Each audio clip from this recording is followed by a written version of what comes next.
It was 3rd December 2017, a Tuesday night. Cold, wind like blades outside the windows.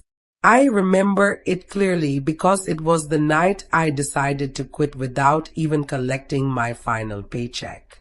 That night, my rounds were simple: mop the 2nd and 3rd floors, sanitize the waiting room, and avoid the 4th floor. You see, the 4th floor had been closed off for years. It was the pediatric wing. Budget cuts, lack of staff, whatever reason they gave didn't matter. Everyone avoided it. Even the security guards hated patrolling it. I didn't believe in ghosts. Not really. But I believed in energy. And the 4th floor? It felt wrong. Like the air was heavier.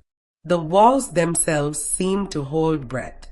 I was mopping the hallway near the nurse's station when I heard it. Soft crying. It was distant at first, like someone weeping behind thick glass. But it grew louder, clearer. A child's sobs. I stood still, mop in hand, heart hammering. I checked my walkie-talkie. Nothing. Dead silence.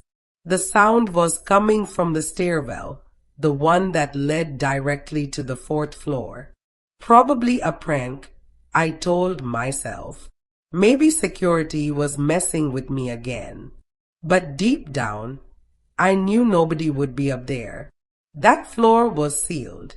Still, something in me needed to see. Maybe it was guilt. Maybe curiosity. I took the stairs slowly. Every creak of my boot echoed like a gunshot. At the 4th floor landing, I reached for the door handle, and to my surprise, it wasn't locked. The hallway was dark. Only the emergency exit light cast a reddish glow. The crying had stopped.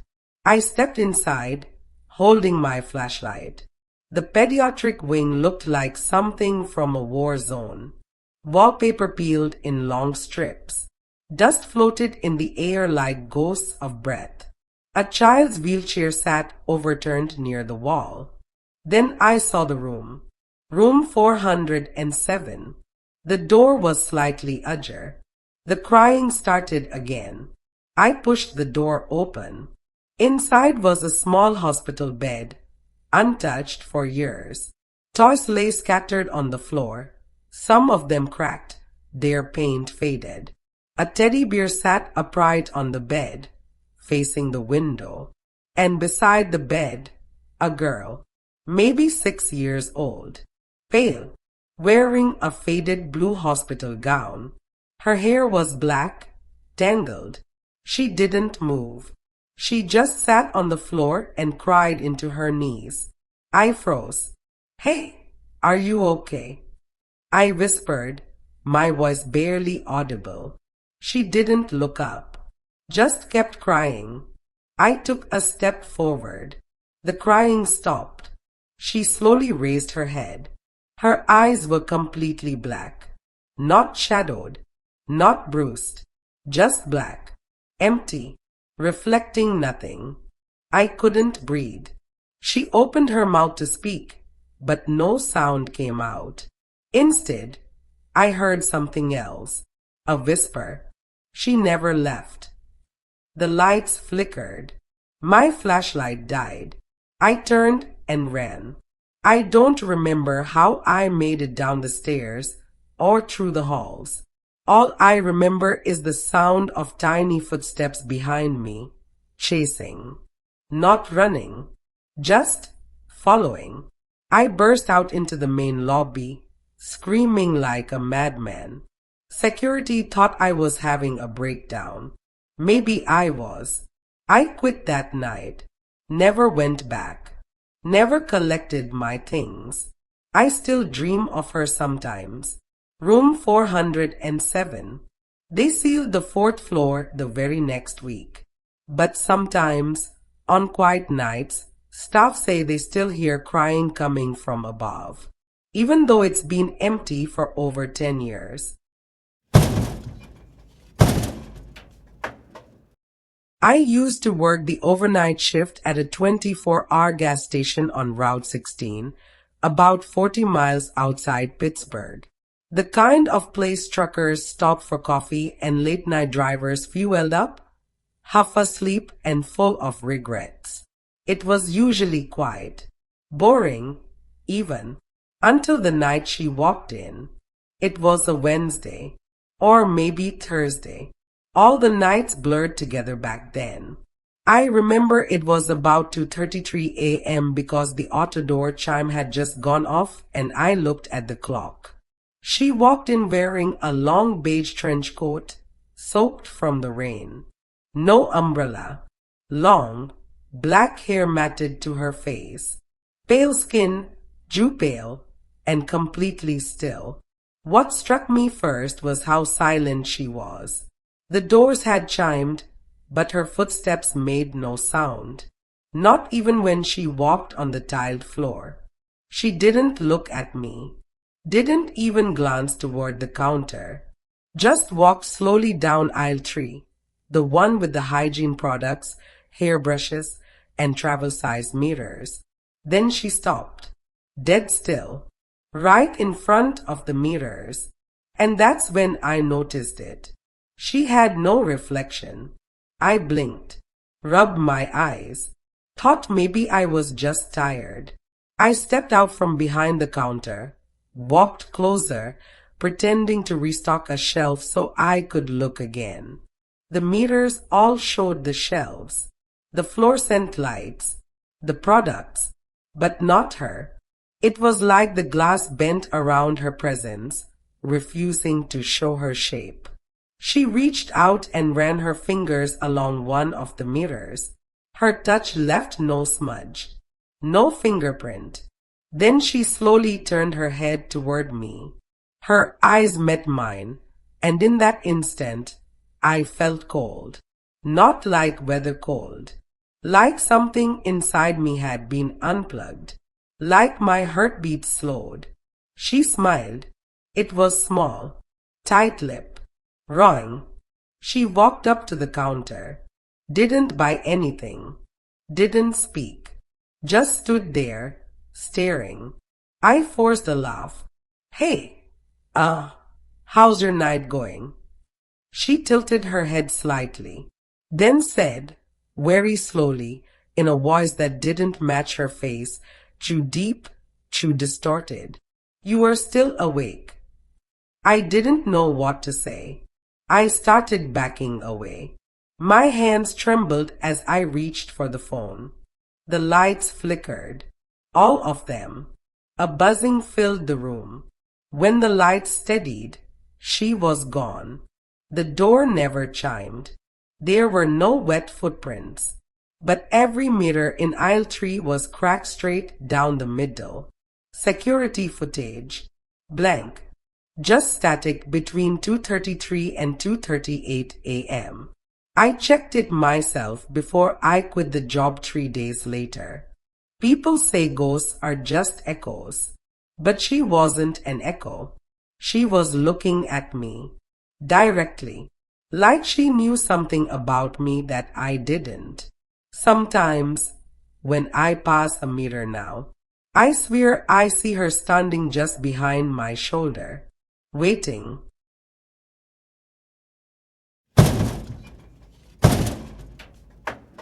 I was a security guard at a corporate office building in downtown Chicago.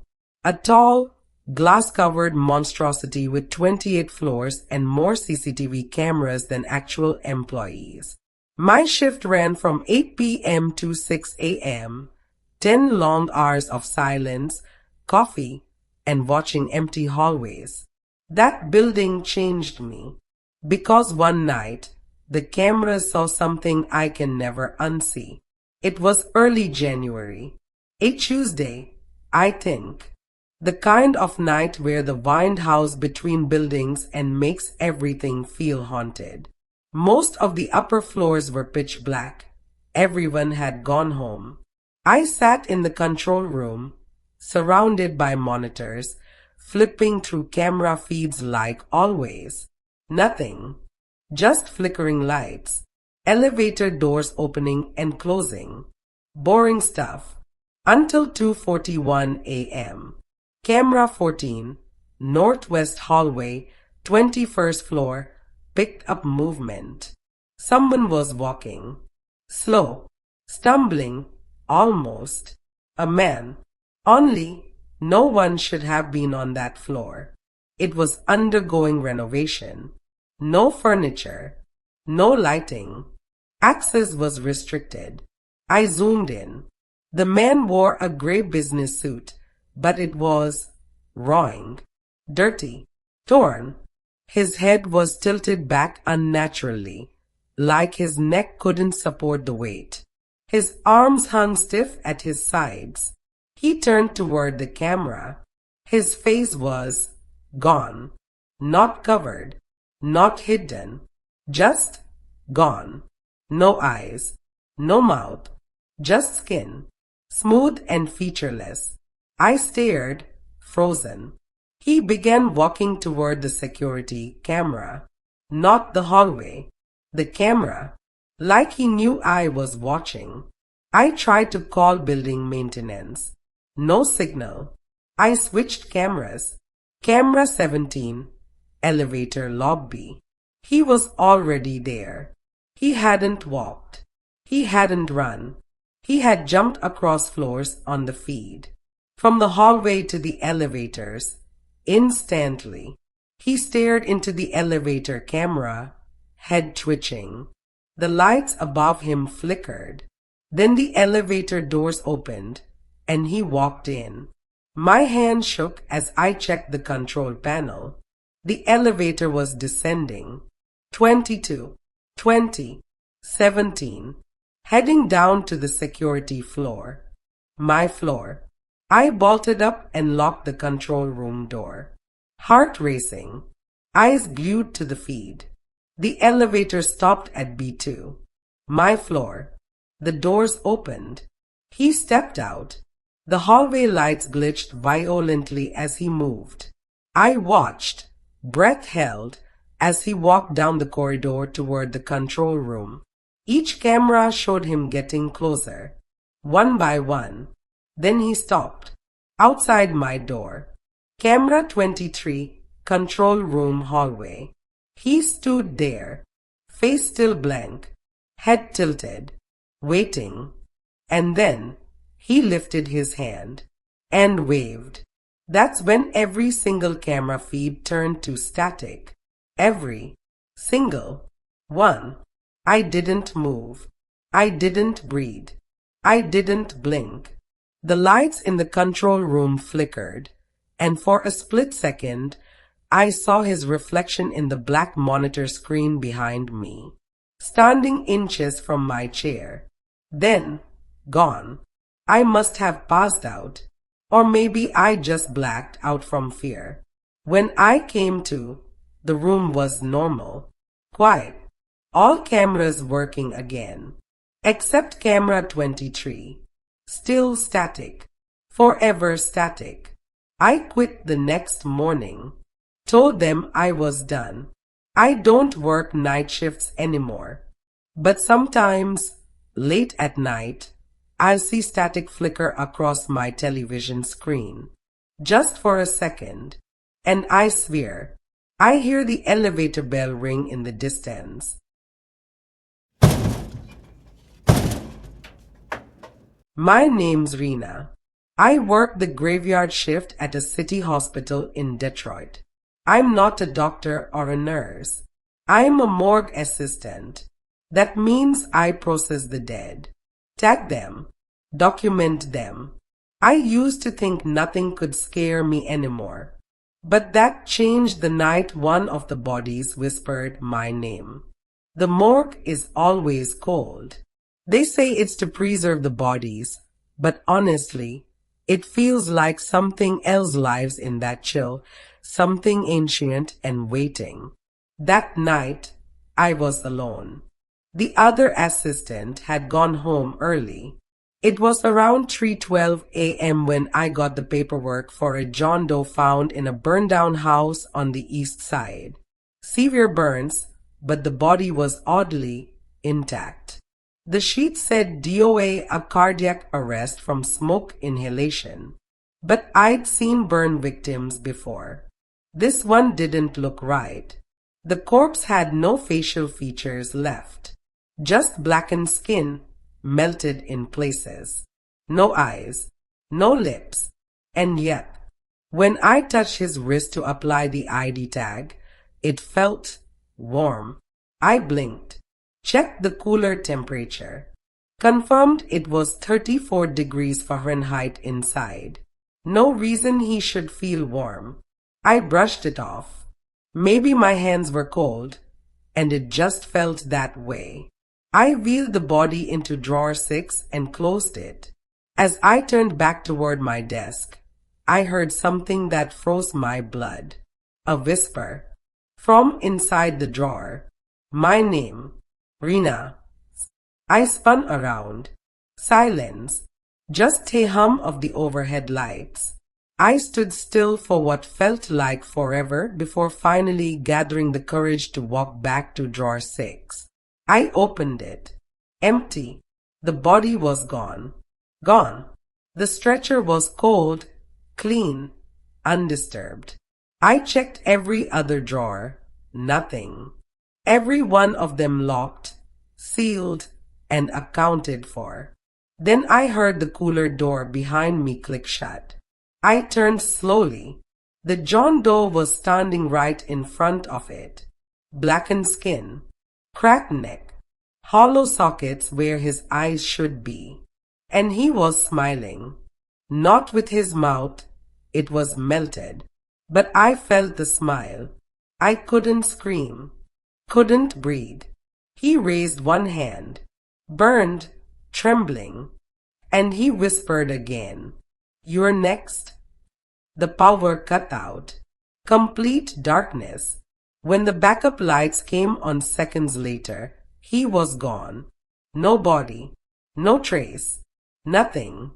I filed a fake report. Said the transport team never delivered the body. Lied through my teeth. They never found him. But every night since then, at exactly 3:12 a.m., drawer 6 slides open on its own. And I hear it again. Rena.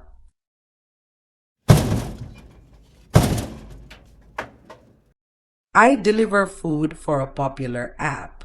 Night shifts pay better, fewer drivers to compete with. I've been doing it for over a year now. Seen weird stuff, angry dogs, naked people, even drug deals. But nothing prepared me for the house that shouldn't exist. The place I delivered to wasn't on the map. And I'm not sure it was in our world. It was a regular Tuesday night. Cold. Light rain. Orders were steady. Around 1:17 a.m., I got a ping.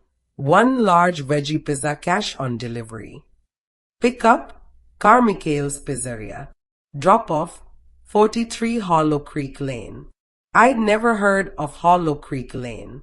Google Maps showed it as a dead end, with nothing there, just trees and an abandoned lot. But the app marked it clearly. It even had a picture of the house. Weird, but I figured maybe it was a new construction. So I drove. My car headlights barely cut through the fog. The GPS kept saying, arriving in 400 feet, 300, 100. Then the voice glitched. Literally. It stuttered. Repeated, arriving, arriving, arriving, over and over until I turned it off. Then, out of nowhere, a house, right where there was supposed to be nothing. 2 stories tall. Black shutters. No lights. Just a single dim lamp above the front door. I hesitated. Then I saw the curtain move. Someone was watching me. I grabbed the pizza and walked toward the porch. The house felt wrong. The closer I got, the quieter it became. No bugs, no wind, just silence. I knocked once. The door creaked open. No one there. I should have walked away. I know that now. But I stepped inside. Hello? Pizza delivery. No response. The house smelled like old wood and something rotten. I placed the pizza on a table near the door and turned around to leave. But the door had closed. I didn't hear it slam. Didn't feel a draft. It was just shut. Then I heard it. Footsteps upstairs. Heavy. Deliberate. Sir, your pizza's here. No answer. Then the footsteps started coming down the stairs. Slow. Steady. I backed up toward the wall, heart racing. The stairs creaked. I could see the top of the stairwell, but no one was there. The sound kept coming, but nothing was coming. Just invisible steps, each one groaning under a weight I couldn't see. I bolted. The door wouldn't open. I yanked the knob until my fingers bled. Then, laughter. From inside the walls. High-pitched. Childlike. Echoing. And then a voice. Raspy and hollow. You brought food. Now stay for dinner. I slammed against the door. Again and again. Until it finally burst open. I ran to my car and sped off without looking back. My phone was dead. The app had uninstalled itself. And the address? Hollow Creek Lane doesn't exist anymore. It's not on Google Maps. Not in any directory. I even tried reporting it, but there's no record of that delivery ever happening. The scariest part? Last night at 1:17 a.m., I got a new order ping. Same restaurant. Same order. Same house. I didn't accept it. But it's still sitting there, waiting. If these stories send chills down your spine, imagine what's still hiding in the dark. Don't forget to like, share, and subscribe to English Speaking Tree, where we turn fear into fluent storytelling. More terrifying tales and English learning through horror await. Stay brave, stay curious, and remember, the night shift is never truly alone.